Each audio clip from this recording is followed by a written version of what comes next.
Se avete aperto YouTube dal 13 ottobre a questa parte, vi sarete sicuramente imbattuti in un fenomeno di proporzioni gigantesche. Il circo digitale più famoso dell'internet intero. Avete capito bene, stiamo parlando di The Amazing Digital Circus, un bellissimo esempio di ciò che l'animazione indie è in grado di regalarci se solo le vengono forniti i mezzi adeguati.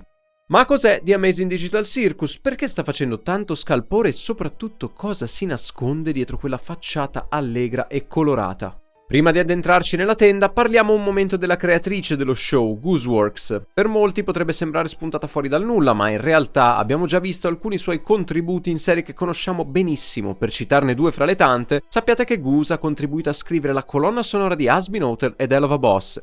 In quest'ultimo caso ha contribuito addirittura al design dei personaggi, quindi insomma non stiamo parlando dell'ultima arrivata. E ora, grazie al suo lavoro e al supporto del team di Glitch, abbiamo finalmente modo di mettere piede all'interno del circo. La trama potrebbe all'apparenza sembrare semplice, un gruppo di persone si trova intrappolata all'interno di un circo virtuale e le loro giornate vengono scandite dalle attività che si inventa un'intelligenza artificiale con evidenti problemi.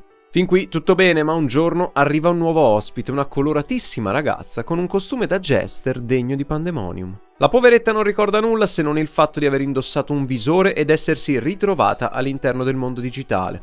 La crisi non tarda ad arrivare nel momento in cui gli altri ospiti le fanno presente che dal circo non si scappa. La cosa curiosa è che Kane, il Ringmaster, l'intelligenza artificiale che amministra il luogo, la definisce immediatamente umana, come se fosse conscio del fatto che all'interno di quel posto gli unici ospiti siano appunto gli esseri umani, le cui menti sono rimaste intrappolate. Non ricordando più nulla di se stessa, alla ragazza viene affidato un nuovo nome, Pomni. Non necessariamente deve avere senso, anche perché oggettivamente viene scelto in maniera completamente casuale, tuttavia è giusto sottolineare che nelle lingue di matrice slava, e avendo studiato russo ci riferiamo in particolare a quello, il verbo ricordare si dice pomnit. Il nome Pomni potrebbe quindi non essere così casuale come vogliono farci credere.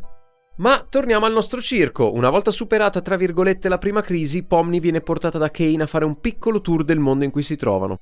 Abbiamo ovviamente la tenda, uscendo da lì arriviamo ai grounds, i terreni che la circondano, e allontanandoci ulteriormente arriviamo al Void, il vuoto digitale che circonda tutto e all'interno del quale nessuno dovrebbe mai avventurarsi.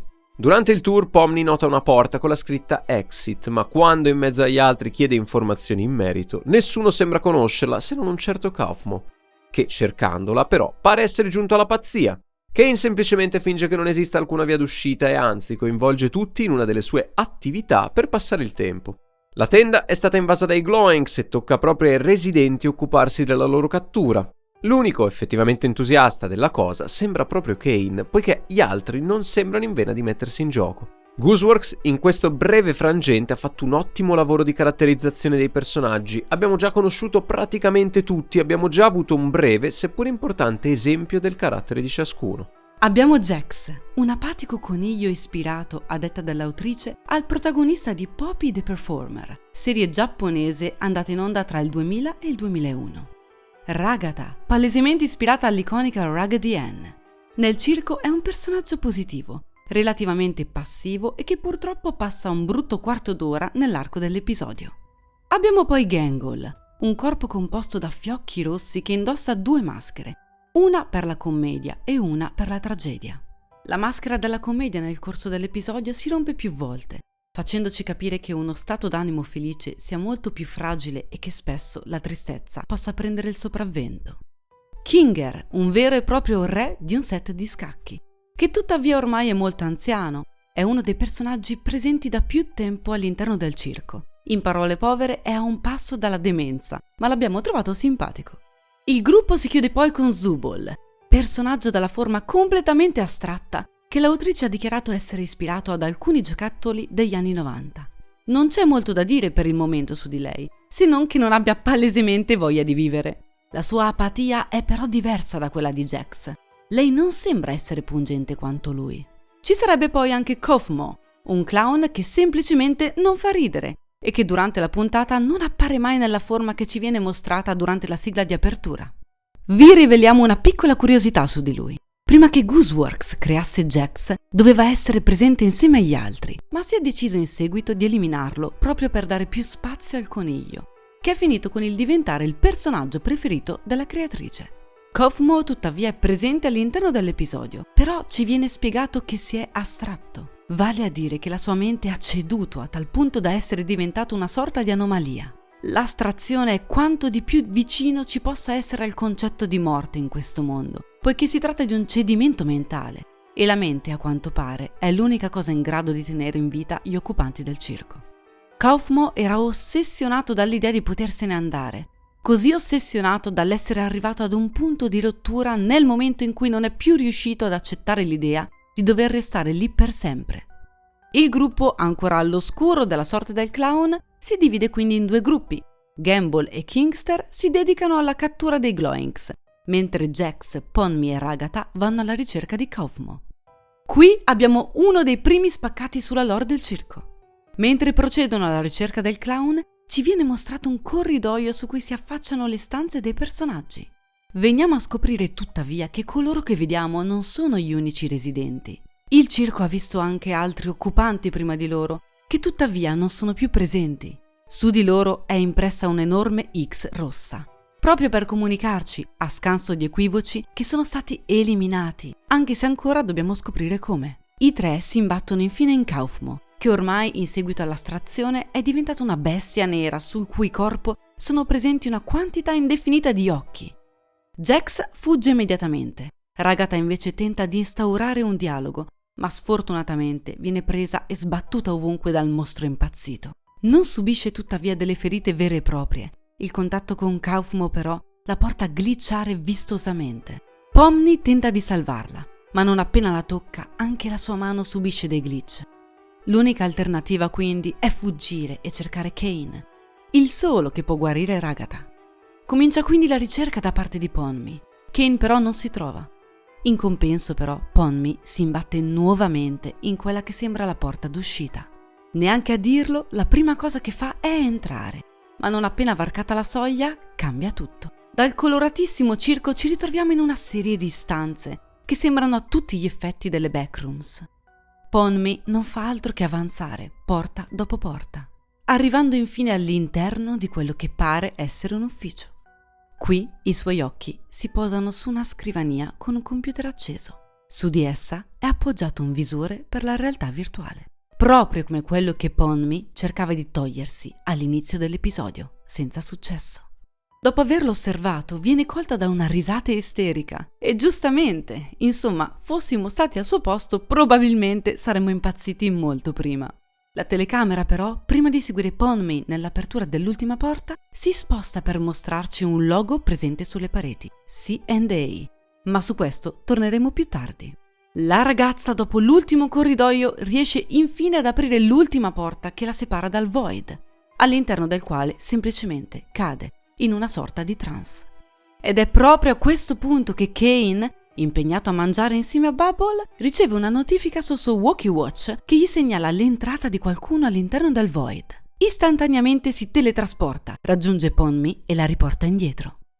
Gli altri nel frattempo hanno proseguito l'avventura progettata dal Ringmaster e sono arrivati al nido dei Gloinks, all'interno del quale vive la loro regina, che tuttavia non si aspettava che le cadesse addosso Kaufmo dal soffitto. La poveretta, che in realtà voleva semplicemente starsene in pace nel suo regno sotterraneo, viene malmenata dal furioso e astratto Kaufmo. La situazione tuttavia permette agli altri di fuggire verso la superficie. Ed è proprio quando tutto sembrava stesse andando per il verso sbagliato che Kane insieme a Pomni torna alla tenda.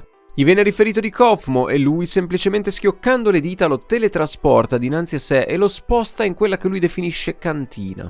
È in questo momento che scopriamo la presumibile fine dei personaggi che vedevamo all'interno del corridoio. Kaufmo non è l'unico ad aver subito quel triste destino. Mentre viene calato nella scurissima cantina, riusciamo a vedere altre creature identiche a lui che con tutta probabilità erano personaggi finiti poi nella stessa maniera.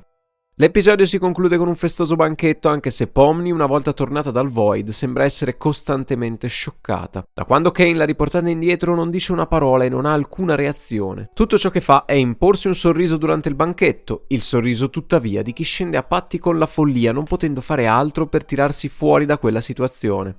La telecamera si allontana mostrando ancora una volta il mondo digitale, poi andando a ritroso nel vuoto fino a mostrarci nuovamente la scrivania vista da Pomni.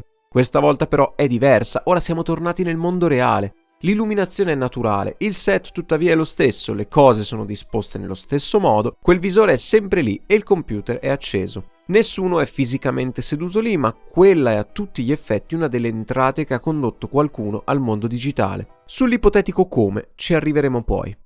Ora vorremmo prenderci un momento per parlarvi di Kane. Questo enigmatico personaggio è stato definito da Gooseworks un antagonista e non un vero e proprio nemico. La definizione si traduce nel fatto che egli non voglia oggettivamente causare alcun male ai personaggi, ma nonostante tutto lo fa. Si rivela per loro un ostacolo più che un aiuto e soprattutto sappiamo, grazie alle parole dell'autrice stessa, che Kane non è in grado di provare larga parte delle emozioni umane, non riuscendo quindi ad empatizzare con nessuno dei personaggi. Le uniche cose che gli vediamo manifestare sono gioia nel parlare delle attività del circo, preoccupazione quando scopre che Pomni entra nel vuoto, sconforto nell'assistere alle azioni di Bubble e una specie di rabbia quando quest'ultima mangia la sua torta. E se vi state chiedendo cosa abbia ispirato questo personaggio, esiste una risposta precisa. Gooseworks per crearlo si è rifatta ad un personaggio partorito dalla mente di Harlan Ellison e in particolare ad un suo racconto breve del 1967, I Have No Mouth and I Must Scream. La trama è presto detta, la guerra fredda è degenerata a tal punto da diventare un conflitto tra USA, Cina e Unione Sovietica, le quali hanno creato dei supercomputer in grado di gestire armi e truppe. Uno di questi ha tuttavia sviluppato una propria coscienza e ha condotto l'umanità all'orlo dell'estinzione. 5 persone sono rimaste in vita e si trovano intrappolate in un complesso sotterraneo costruito proprio da M, la suddetta intelligenza artificiale. M li tiene in vita ma si intrattiene torturandoli dopo averli resi virtualmente immortali e impossibilitati a fuggire. Non serve procedere ulteriormente per trovare ben più di una similitudine tra M e Kane, certo la differenza sostanziale tra i due sta nel carattere. Kane adora il divertimento ma non possiamo certo definirlo un sadico con manie di tortura. Semplicemente lascia accadere ciò che lui trova divertente ma non vuole mai volontariamente far del male ai propri burattini. Il nome Kane è inoltre una sigla che sta per Creative Artificial Intelligence Networking Entity. Alcuni hanno inoltre ipotizzato che il nome Kane possa essere parte di quel CNA che abbiamo visto durante l'episodio. Ovviamente vogliamo in un altro video parlare di alcune teorie che si potrebbero fare cercando di capire cosa stia succedendo in The Amazing Digital Circus. C'è però un'ultima cosa con cui vogliamo concludere questa prima presentazione. Il mondo in cui viene catapultata Pomni sembra essere a tutti gli effetti un videogioco con una grafica molto simile ai vecchi giochi PlayStation con cui giocavamo appunto negli anni 90. E anche stando al computer che si è visto all'interno dell'ufficio, potremmo effettivamente ipotizzare che l'intera serie si ambienti proprio in quel periodo. Ipotesi rafforzata anche dal fatto che la creatrice dello show si sia detta amante dei giocattoli di quegli anni. Personalmente abbiamo adorato l'episodio pilota sotto tutti gli aspetti. E non vediamo l'ora che la serie possa continuare. Certo, Glitch deve ancora confermare l'effettiva scelta di portarla avanti, ma visto il successo che sta avendo, difficilmente non assisteremo a più episodi. Nel frattempo fateci sapere se l'avete vista e cosa ne pensate. E noi ci vediamo ad un prossimo video dedicato all'esplorazione dei personaggi e all'elaborazione di qualche teoria che possa tentare di spiegare il mondo che circonda Pomni e gli altri personaggi. Vi invitiamo ad iscrivervi al canale, a lasciare un like se il video vi è piaciuto e a condividerlo.